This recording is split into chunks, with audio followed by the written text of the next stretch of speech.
ตัสสะภะคะวะโตอะระหะโตสัมมาสัมพุทธัสสะนะโมตัสสะภะคะวะโตอะระหะโตสัมมาสัมพุทธัสสะนะโมตัสสะภะคะวะโตอะระหะโตสัมมาสัมพุทธัสสะพุทธังธัมมังสังฆังนัมมัสสามิ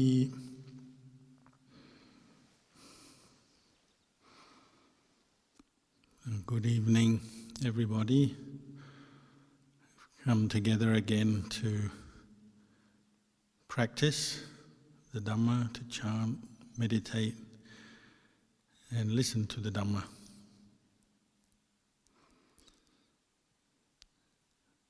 The Dhamma is the truth, points to the truth, and we say it's what ennobles the human mind. When we bring our minds to the Dhamma, they become nobler.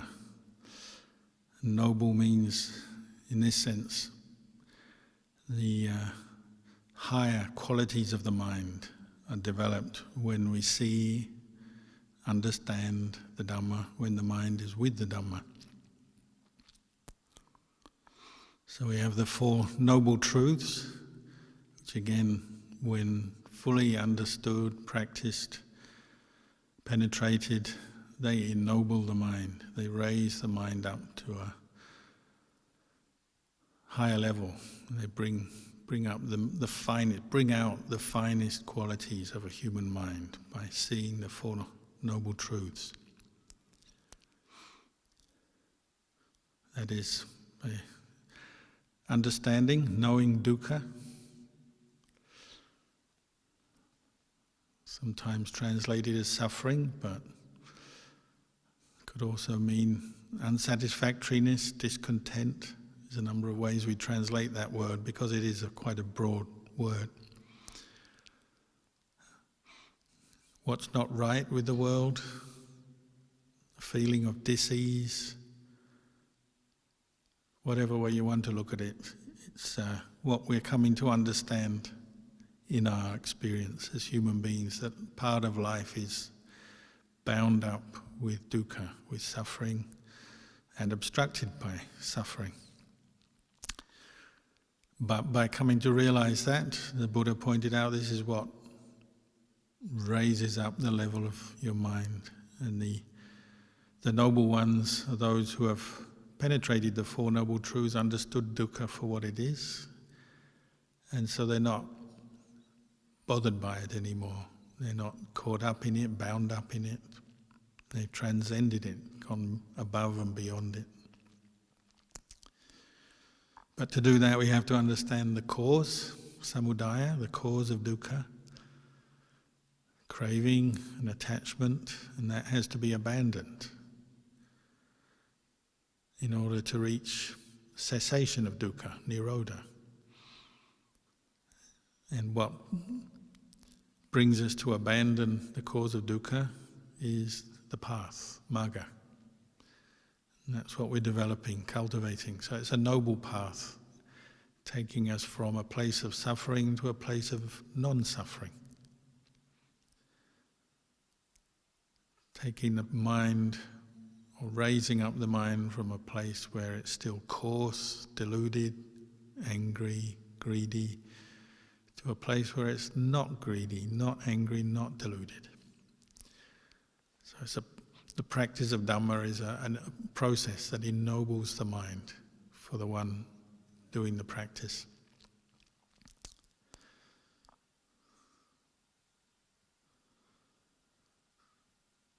There's many aspects to that practice. Say the Eightfold Noble Path, this magga that we practice and develop, well, there's already 8 factors there.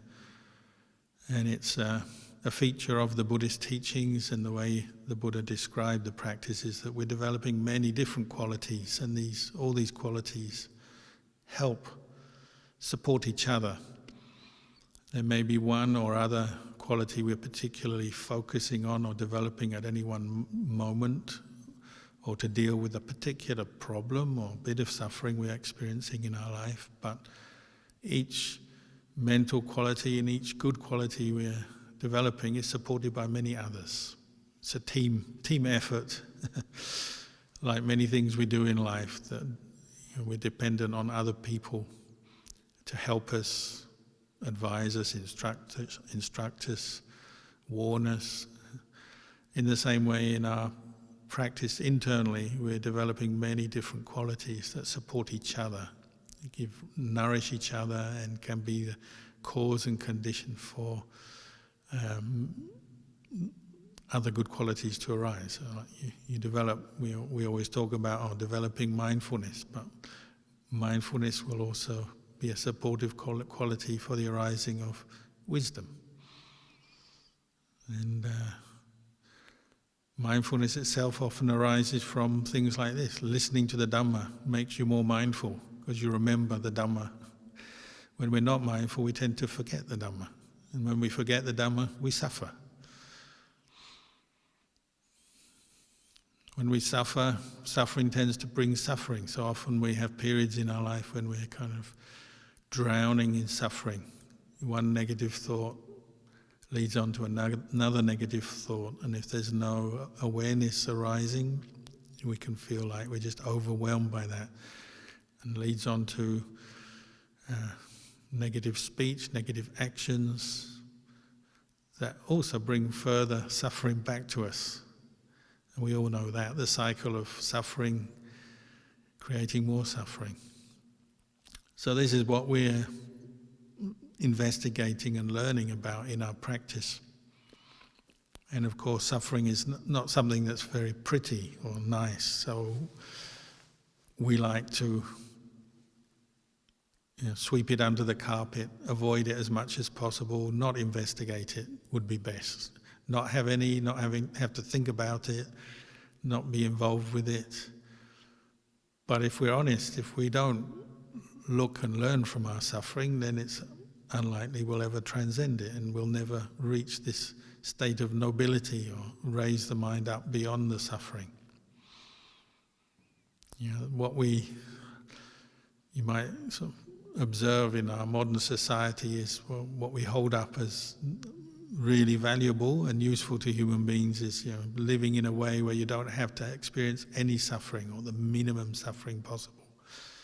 That's what we aspire to have enough money, power, freedom to do what you want, follow every desire, avoid every painful situation, person, thing that we don't like, get rid of it, and just try and have as much pleasure and comfort and convenience and hold on to it for as long as we can. But very quickly, under investigation, that way of thinking falls apart. We quickly have to admit it's not really practical, is it, to live like that, and it's not possible to live like that. So the Buddhist teachings and the Four Noble Truths are a very practical, useful teaching for everyday life, just to help bring our minds to the truth, to the reality of our existence as a human being. It's not a realm that is free from suffering. It's bound up with suffering. And that's why we practice. That's why the Buddha gave these teachings, because he realized that we're all in the same position. And out of compassion, he wanted to help us, because he had already had the insight into these Four Noble Truths. His mind had already been ennobled by them. Every day in our morning chanting, we chant, what is suffering? Or suffering is this body and this mind, the five khandhas. They're the basis of clinging, and when we cling to this body and mind with a sense of self, we suffer. We cling to this body, and from that we have to experience aging, sickness, and ultimately death. Nobody wants that. So this is suffering. We have to experience pain, or we experience pleasure, but then we can't hold on to our pleasure. We experience stressful states of mind, unpleasant sight, sound, taste, smells, touch, and the inability to control our sense contact, so we can't always have pleasure and pleasant experiences. So the Buddha said, in short, suffering is not getting what you want, getting what you don't want, and in its briefest description, not attaining your wishes. So we say, somebody who's had insight into the Four Noble Truths, one of the first things they realize is they won't get everything they want in life. Even if they try very hard, push for it, they're very ambitious and they gain a lot of success, they will not get every wish fulfilled. Why can we say that? Well, because everybody has to experience birth, aging, sickness and death. It's because we grasp at this body and mind, we take ownership of it, and we keep doing that over and over again through delusion, through our misunderstanding of the truth.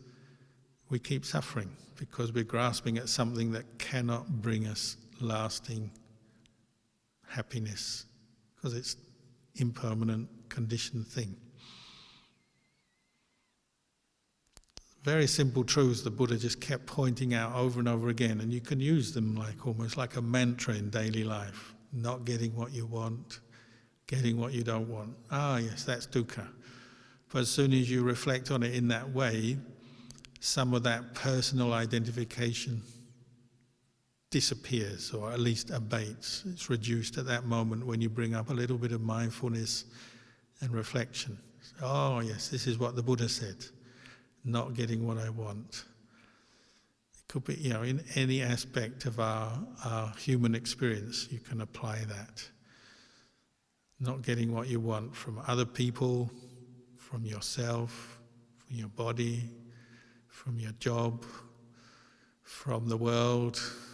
Not getting what you want. We all want to be able to go here and there, but we've got lockdown. So not getting what you want. The lockdown is reminding us of the Four Noble Truths. Get up in the morning, maybe you have a pain or you feel tired. Not getting what you want. You want to feel energized and be strong and healthy. You go to work or you spend time with other people and they say things you don't agree with or don't like. Not getting what you want. Mixing with unpleasant experiences every day. Sometimes we feel hungry or cold or hot or tired. People say things that we don't agree with, have different opinions than us, different views. People don't do what we want. This is dukkha, this is the Buddha again. So our teacher Ajahn Chah used to say, everything is teaching us if you take it as Dhamma, look at it as in light of this framework of the Four Noble Truths. It's like you're getting a Dhamma talk every day just from what's going on around you. But to appreciate that, you have to be willing to stop, look, learn, listen to yourself, listen to others, observe. Then the Dhamma starts to be revealed from your experience. So you don't have to go very far or do anything special to learn from these Four Noble Truths, because they're surrounding us all the time. Every day, babies are born in the world, whether it's someone in our family or neighbours or just other people in society. Babies are born every day, and we have the opportunity to learn from that. You learn looking, whether it's on TV or on the web or in books or just from what other people say or what you've seen yourself. When a baby's born, it's not all pleasant. There's a lot of pain. Sometimes mothers die in childbirth. Sometimes the baby dies. It's one of the things the world needs to sort out. We tend to, nowadays, we're focusing a lot on climate change, which is important, but the amount of child death, young children dying in childbirth or through malnutrition or being born into poverty, facing disease. Millions and millions of children die every year. So birth is not all rosy. For many people it's a happy experience, but it's also mixed up or bound up with dukkha, isn't it? There's pain involved, there's discomfort. First thing we do when we're born is cry.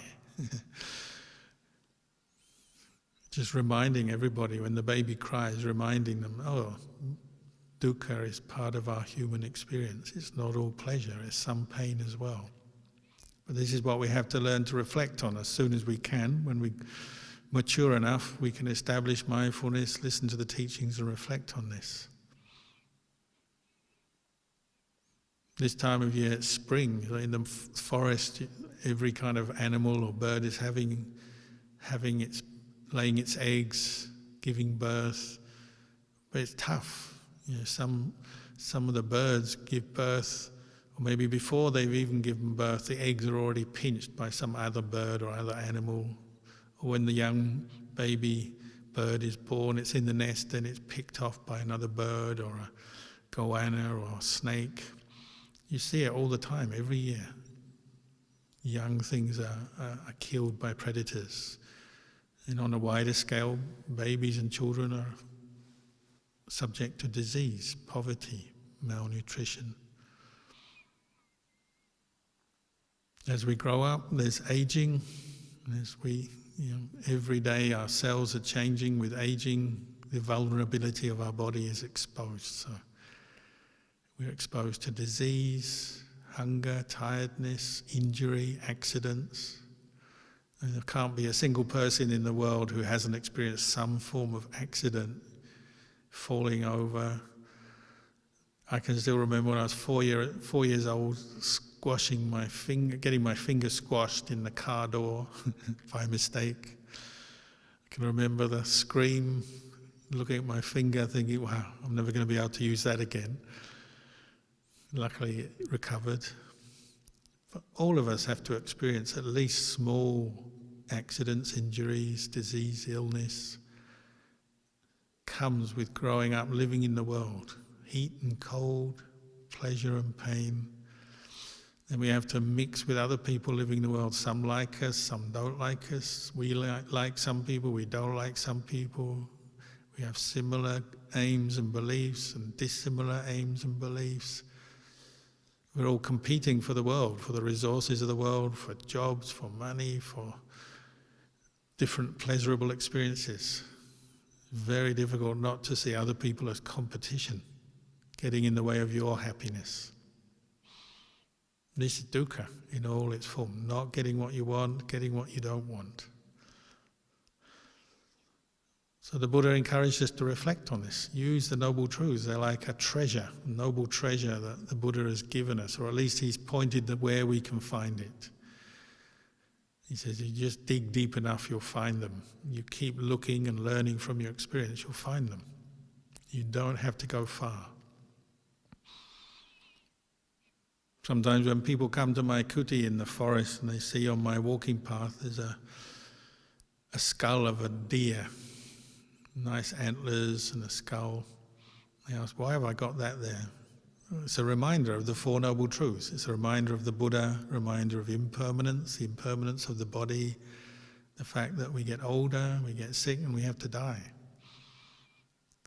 I remember when that deer first moved into the monastery, it's about 15 years ago. Sometimes it would come to my kuti and it would just stand outside while I was meditating, like 10 or 11 o'clock at night, and it would just bark the way deer bark. It was a big male, fat, with big antlers.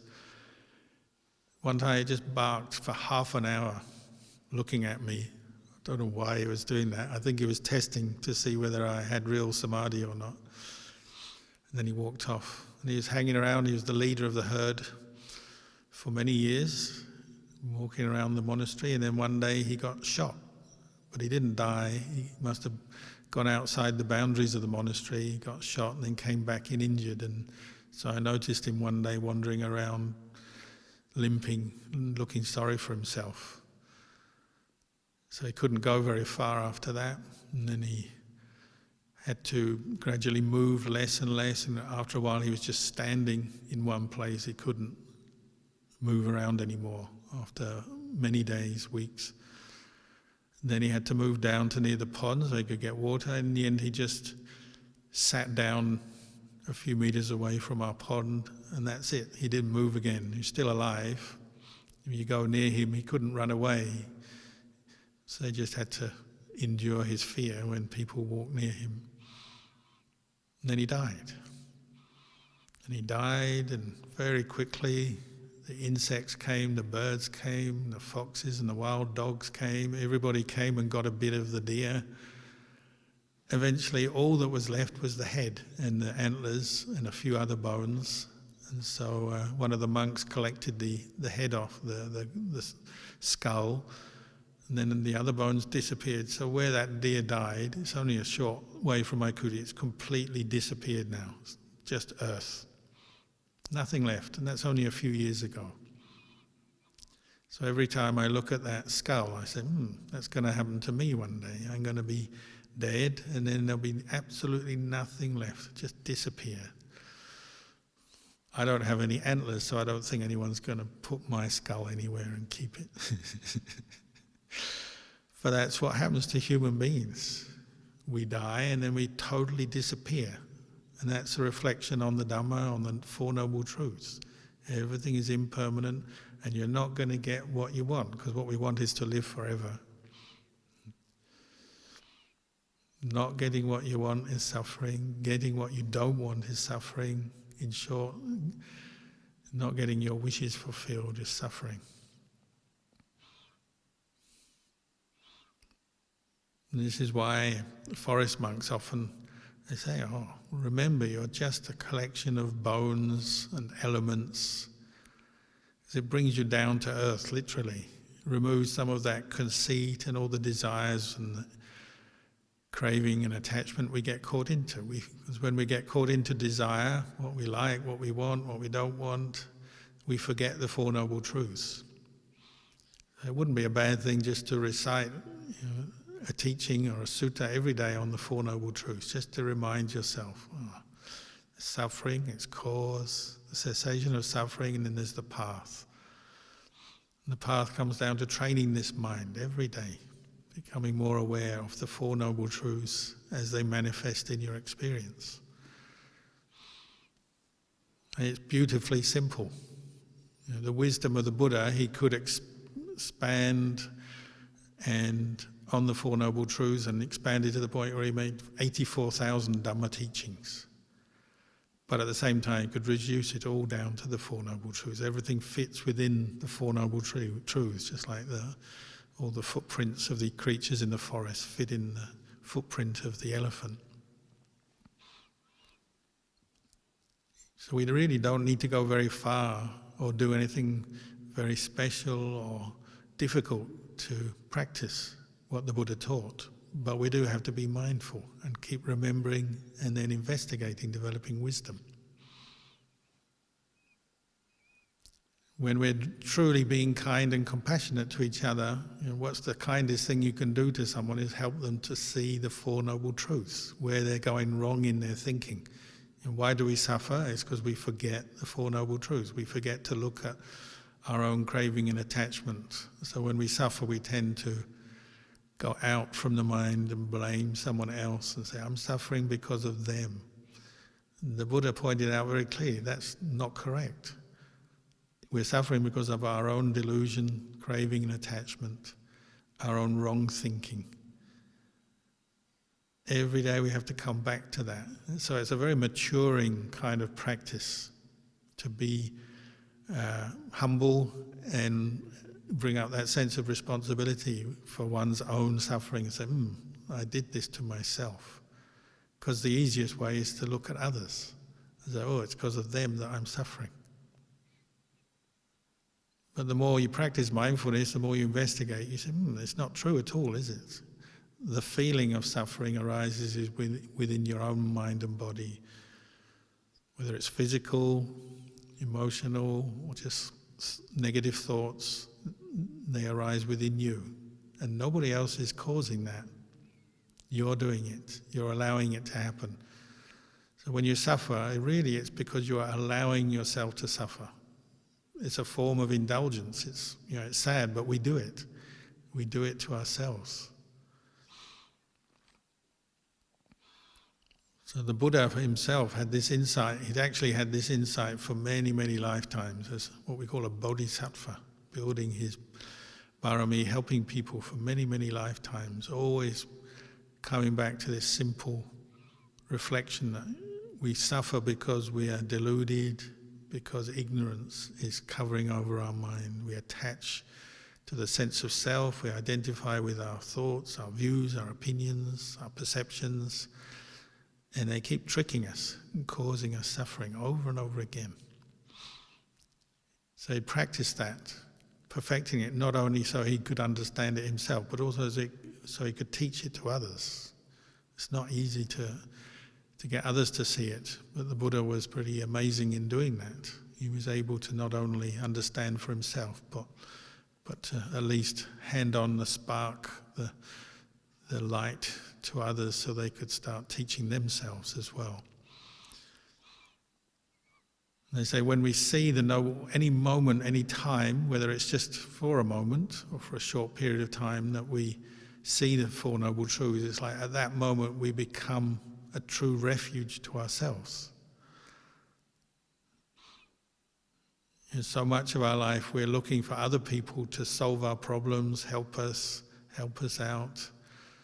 But the purpose of this path is so we can become a refuge to ourselves.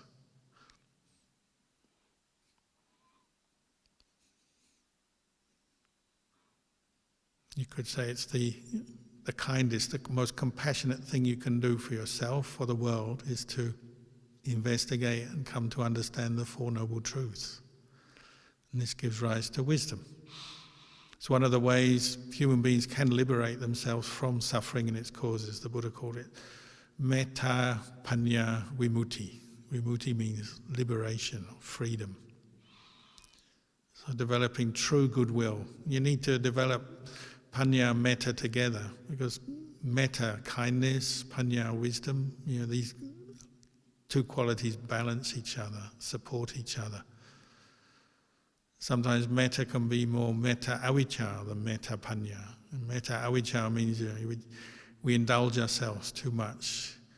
We follow our desires, we build up more attachments. It could be whether we love ourselves too much or we love other people too much, to the point where we even get angry. If you love someone so much, whether it's yourself, you're loving yourself so much, or you're loving someone else, when you don't get what you want, you get angry, don't you? When somebody you love doesn't do what you want, doesn't do what you want them to do, you get angry because of that, an attachment. That's what we call metta avijja, where our kindness has gone too far and we become too attached. So when a baby's born, we all have love for the baby, very easy. But then when they're a teenager, where does the love go? We want them to be just like an easy little toddler doing what we say, following along. But by the time they're a teenager, they're starting to think for themselves. They don't do what we want. So metta can turn into suffering very quickly. Or in a relationship, you have a husband, you have a wife, or a partner. When they don't do what you want, your metta quickly turns into suffering if there's no wisdom there. And wisdom has to remind us, we don't control everything. We don't own everything. We don't own other people. We don't own or control this world. So wisdom has to balance metta. Metta also has to balance wisdom. Some people, they've got not enough metta, and their wisdom just becomes very cold, and they become very cynical, finding fault with themselves, finding fault with others, just seeing what's wrong with the world and become very depressed or disappointed. So metta has its balancing role. And the Buddhist path is like this. We have many qualities we're developing, but they support each other, and we have to see what is needed at any time.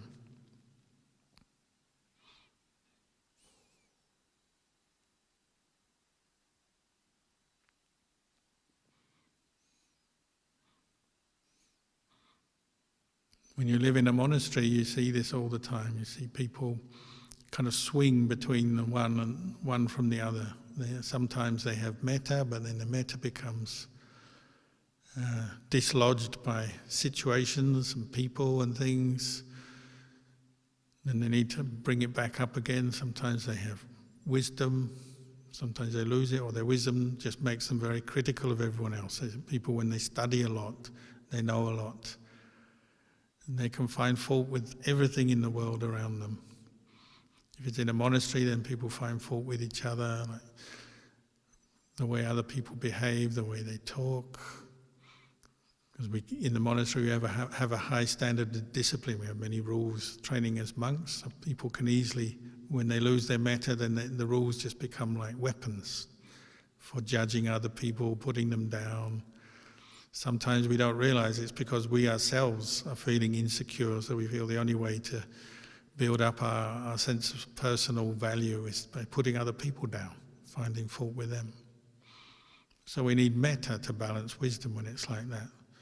Then other times we can have metta, maybe too much metta for ourselves, and we just forgive ourselves or find excuses too much, and we're not putting any effort into our practice at all. People sometimes become very selfish because they have metta but no wisdom guiding it.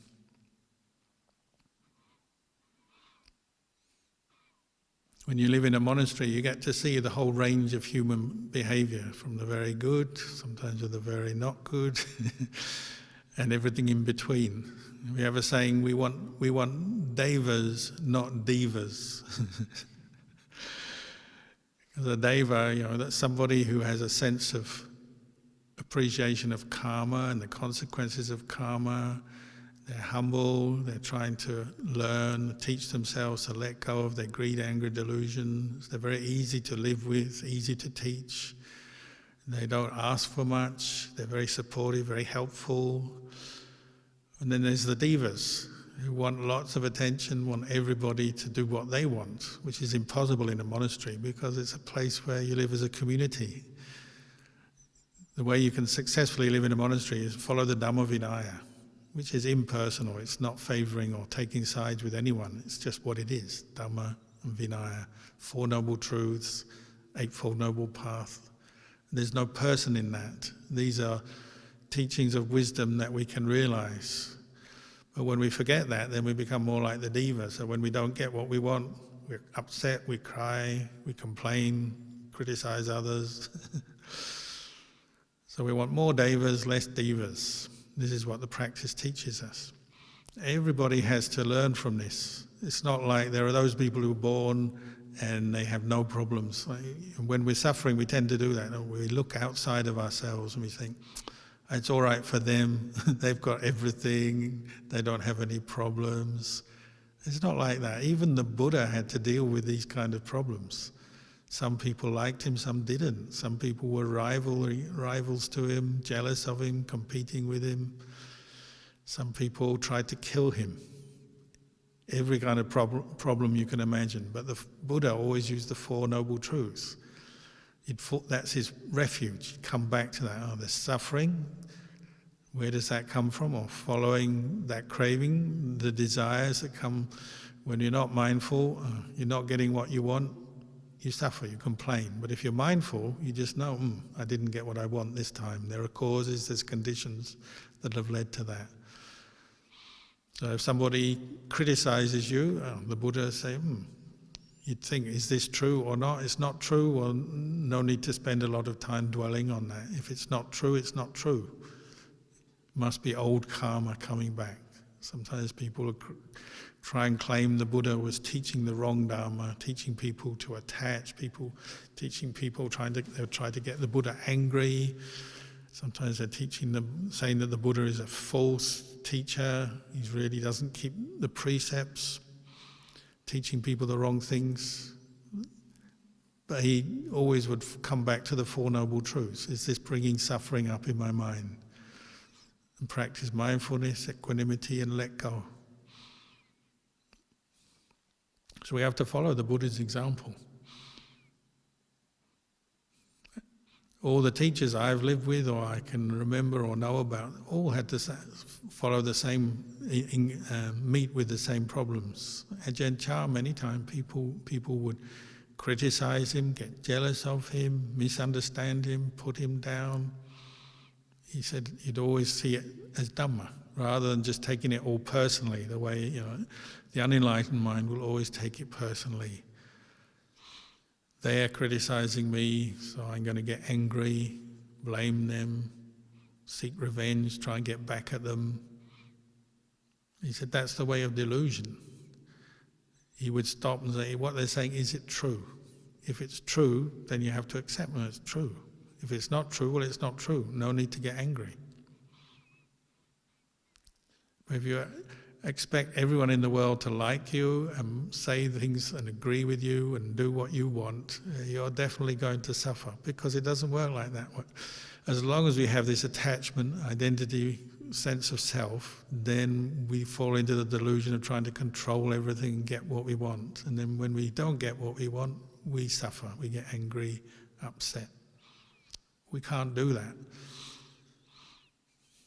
Sometimes in the monastery, people would be arguing or have some disagreement, and someone else would go to Ajahn Chah and say, oh, they're arguing, you should do something about it. And Ajahn Chah said, I can't control them. I can't even stop the lizards moving into the kutis and taking over the kutis. I'm not going to be able to stop two monks from having an argument. He's just saying it how it is. We can't stop everything in this world. When people are falling into their greed, attachments, anger, you do your best to encourage them not to, but you can't always stop them. Every conflict in the world, there's always somebody who tries to get the two sides to talk, resolve it, but you can't always do it, can you? Every day in the world there are armed conflicts going on. Somebody comes along, tries to get them to talk. Sometimes they will talk, sometimes they won't. They just carry on fighting until one side wins or destroys the other, or everyone gets so fed up they quit. But that's the way of the world. As long as we got this sense of self, then we take it all very personally, and we suffer. Not getting what you want, we suffer. Being with what you don't want, we suffer.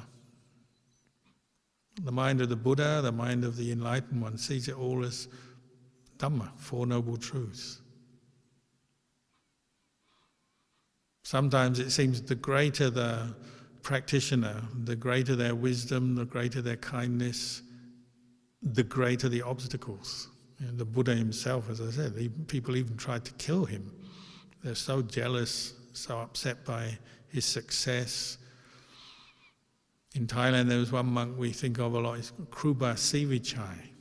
He lived over 100 years ago now in northern Thailand. He's a monk that we sometimes call him, colloquially we say, is the patron saint of anyone foolish enough to build a monastery on a hillside without much support.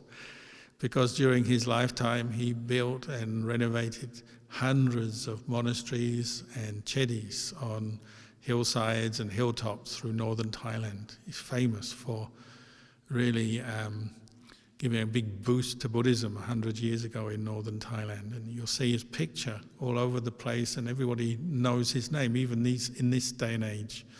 They know the name Kruba Siwichai. Because he had such a commitment to the Buddha Dhamma Sangha and to supporting ordaining monks and then teaching Buddhism to the people. And he lived in the poorest areas of northern Thailand. Often, on the hills is often the poorest people, isn't it? The hill tribes, the ones who just have to live in a very subsistence way, without much money, without much infrastructure, no electricity, roads, anything like that. That's where he lived. He'd move around the forests of northern Thailand, and he would either build new monasteries or renovate old ones that had fallen into disuse, or chedis where Buddha relics were stored. He'd renovate them, rebuild them. And so through his lifetime he gathered many, many disciples, both monks and lay people would follow him. That meant a lot of people got jealous of him because he was so successful. And it was all coming through his own kindness and just his patience and endurance and energy for the practice. People trusted him and wanted to follow him, but it meant he had a lot of enemies. So he's famous for, 1 year they put him in prison for 2 years.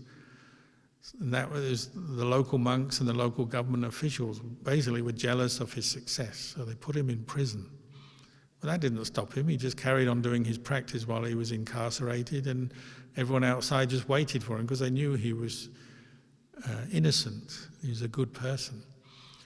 And he'd had to endure all kinds of slander and lies and unskillful speech, unskillful behavior towards him, out of jealousy mainly. But he just carried on. Wherever he went, people would come to listen to him, follow him. Even Luang Por Man used to praise him. Luang Por Man was seen as maybe the foremost meditation master of Thailand in those days. He told all his monks, "Oh, Kruba Siwichai is a bodhisattva. You shouldn't criticize him. You should always show him respect." Some of the monks who had good meditation said when they looked at Kruba Siwichai, they always saw this radiant rainbow light aura around him. It's the aura of a bodhisattva. Luang Por Man said, yeah, he's a bodhisattva. He's been building Bharami for many, many lifetimes, and one day he'll become a Buddha. And not only had this rainbow aura, he had this golden sword, but not because he was violent or he wasn't a warrior in that sense. He was a Dhamma warrior. It represented his wisdom, how to teach people, how to get people to do good in a very difficult time when Thailand wasn't at all developed, the government wasn't well developed, the economy was very poor, people didn't have any kind of money or wealth, but he got them to do a lot of good things. Perhaps his most famous achievement was building the road up Doi Suthep. Nowadays everybody's been on a holiday to Chiang Mai and they know there's that big mountain overlooking the city with the golden chedi, the pagoda on top, and there's that windy road that goes up. It's about 12 kilometers long going up the hill. It's a hugely famous tourist spot now, but in those days the chedi was there, but there was no proper road up. There's just a little path through the forest. And Kruba Siwichai was inspired to build the road up the hill because no one else would. The local government wouldn't, local businesses wouldn't. He got his monks together, said, we're going to lead this, we're going to do it. And he said, we'll do it within 6 months. And he made a wish, a solemn vow. He meditated, said, we're going to do this within 6 months out of veneration for the Buddha. Because the Buddha relics, we need to make a road up so people can make their pilgrimage up to the shrine on top, because it will protect the city. So half the city didn't like what he was doing. They felt jealous of him again, but half did. So every afternoon about 4, people would stop work. Instead of going home to rest, they'd go and help dig this road. They did it by hand to the point where they'd almost completed it, and only then did the local road department say, okay, we're going to join in. They brought some heavy machinery to finish the job because they'd done so well. And they went through amazing difficulties building that road. They had to use elephants to transport materials because there's no vehicles to go up the hill. Some of the elephants would fall down. So there's one point halfway up the mountain, there's a river, a waterfall. They made a monastery there because it was a kind of a halfway stopping point as they were going up the hill building this road. And they call it the monastery where the elephant slipped over. The conditions were so difficult. One of the elephants slipped over in the river carrying heavy building materials. So they named the monastery after it. So he completed that road. So even now today people know his name. He built that road. All the time he was doing that, he was criticized, people put him down, but he didn't give up because he knew it was a good thing to do. He was doing it out of the goodness of the people, for the people. Our practice is like that, whether you're a bodhisattva or you're just anybody, there'll always be obstacles. There'll always be times when you don't get what you want and you get what you don't want, whether it's other people or your health or lockdown, coronavirus, the weather, the economy, views and opinions, you name it, it's all just Four Noble Truths floating around. It's another kind of virus floating around out there, causes and conditions. And when we forget that, then that sense of self forms and we become rigid in this belief of who we are. And this sense of self based partly on our past. So, I'm this person who did this good thing in the past and I did this bad thing in the past. And then here I am now and I want to do this in the future and get that in the future. As soon as the sense of self forms, the ego forms, the Four Noble Truths disappear. And then we start to suffer because you take ownership of your experience and everything you come in contact with, and you try and control yourself, control other people, control the world, and we can't do it. It's beyond our control, so we suffer. When you bring mindfulness up and remember the Four Noble Truths, then you bring your mind back to the present moment. You can be at ease even when you don't get what you want or you get what you don't want. And it's not always, is it? Sometimes you do get what you want in life, but it doesn't last. So it's another aspect of the Four Noble Truths, just accepting things. We do get pleasures and successes, but it's impermanent. You get the feeling of peace when you meditate, which is good, but it's impermanent. You get some clarity in your mind and everything seems to fall into place, but then maybe you lose it again. People treat you well and they say nice things, good things about you, and then they forget to. The next day they ignore you, or maybe they even come back and criticize you or rude to you. This is the Four Noble Truths at work. When the mind is seeing the Four Noble Truths, then it's not taking everything personally. It's just seeing this is how things are. Causes and conditions give rise to this situation, this experience, this feeling, this thought. Causes and conditions change, and then the situation, the experience, the feeling, the thought changes with it. You could just meditate on that all day long, and you probably find you get a lot of very detached, peaceful awareness, because it's just the Four Noble Truths going about its business. There's no one there, there's no person there. It's just the Four Noble Truths, just suffering, its cause, there's the path, and then it's the end of suffering. The path is what we develop, the end of suffering is what we realize, the cause of suffering to be abandoned, and suffering is to be known. Oh, this is what suffering is, it's like this. Nowadays we get caught into so many wild, unrealistic expectations of life. We're just creating suffering for ourselves every day, expecting things that can't happen to happen, wanting things to be the way we like, wanting every desire to be fulfilled. It's impossible. If you get half the desires you have in your mind fulfilled, that'd probably already be a very successful life. Every day we have so many thoughts going through our head. However, the scientists, the psychologists measure it, they say maybe 50,000 thoughts in a day. Most of them are negative. Most of them are an expression of the Second Noble Truth. Negativity, not getting what I want, and then seeking what you do want. Different kinds of negative desires, craving to get some kind of pleasant experience or get away from something we don't like. 90% of our 50,000 thoughts are doing that. What we have to do is develop that 10% where the mindfulness and wisdom is actually functioning well, and teach ourselves. It's just another desire. And desire is impermanent and it's not self. It can be let go of. Recognizing that, recognizing the Four Noble Truths in experience. The only way we can do that is bring up more mindfulness every day, practice mindfulness, bring attention back to the present moment, watch the arising, passing away of things.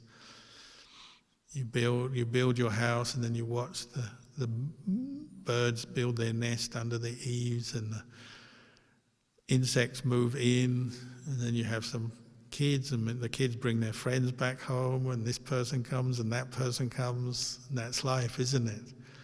People come into your life, some of them are good, some of them are not so good, some help you, some don't help you, some cause you trouble. But just watch that every day. It's the Four Noble Truths going around. And this is what the Buddha said brings you a true refuge inside. So in the end of your life, what's going on? It's just the Four Noble Truths. Suffering arising, passing away, the cause of suffering being abandoned, the path being developed. But practice that from when you're young and healthy. Don't wait for the end of your life to do it. It's another mistake we make, isn't it? We dally along the way. We get sidetracked. We get distracted. Especially, you see it in Buddhist countries like Thailand or Sri Lanka. Four Noble Truths, that's for old people. I'll start studying the Four Noble Truths when I'm 60 or 70. So when they're 60 or 70, they've got no energy left to do it. They can't remember the teachings, they've got no energy to focus the mind in meditation, the body is falling apart. It's too difficult. So don't wait until the end of your life to do this. Do it now when you're young. The youngest you get enlightened with the Four Noble Truths, 7 years old. So if you're 7 years old or up, you can start reflecting on these Four Noble Truths. They're a life-saving device. Every day, Ajahn Chah used to say, ask yourself, why am I here? Why am I born? Is it just to keep suffering and getting disappointed and fed up with myself, with other people, arguing, suffering, going through all that? Or is there a way out of it? And the good news is, there's a way out of it. It's called the Four Noble Truths. That's the good news. They should put it on every news, every news session on TV, on the net, on the radio. Begin with the Four Noble Truths. This is the good news. It would help people get some perspective on their lives and the world around us. I'm not sure. Unfortunately, I'm not sure that we're ready for that.